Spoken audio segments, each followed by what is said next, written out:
ಬೇಕು. ಉದಯ್ ಸೂರ್ಯ ಅವ್ರ ಟೀಮಲ್ಲಿ ಎಲ್ರಿಗೂ ಬಾಳಲ್ಲೂ ಒಂದು ಸೂರ್ಯ ಉದಯಿಸ್ಲಿ ಅಂತ ನಾನು ಹಾರೈಸ್ತೀನಿ. ಸಾಂಗ್ಸ್ ಚೆನ್ನಾಗಿದೆ, ಒಳ್ಳೇದಾಗಲಿ.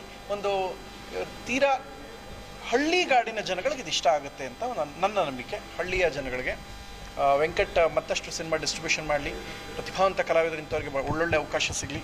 ನಾಯಕ ಇವರು ಕೂಡ ಚೆನ್ನಾಗೇ ಮಾಡಿದ್ದಾರೆ, ಇವ್ರಿಗೆ ನನ್ನ ಕಡೆಯಿಂದ ಅಭಿನಂದನೆಗಳು.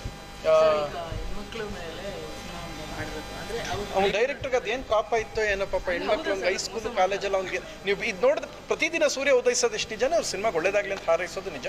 ಇವರು ಕೂಡ ಭಾಳ ಪ್ರತಿಭಾವಂತ ಒಳ್ಳೆ ಸಿನಿಮಾ ಮಾಡೋ ಪ್ರಯತ್ನ ಮಾಡಿದ್ದಾರೆ ಸರ್. ಇವರು ಆ್ಯಕ್ಚುಲಿ ಮೂಲತಃ ಈಸ್ ಸಬ್ ಇನ್ಸ್ಪೆಕ್ಟರ್ ಸರ್.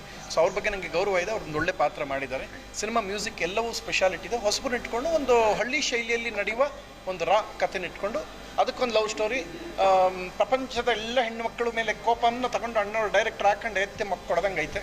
ಅದೇನೇನು ಪಾಪ ಯಾರ್ಯಾರು ಏನೇನು ಮಾಡ್ರೋ ಅವರೆಲ್ಲ ಬಂದು ವಾಪಸ್ ಒಂದು ಡೈರೆಕ್ಷನ್ ಮಾಡೋಣ. ಪ್ರಕಾಶ್ ವಾಪಸ್ ಬಿಟ್ಟೋದಲ್ಲ, ವಾಪಸ್ ಅವ್ನು ಬಂದು ಕಟ್ಕೋಬೇಡಿ.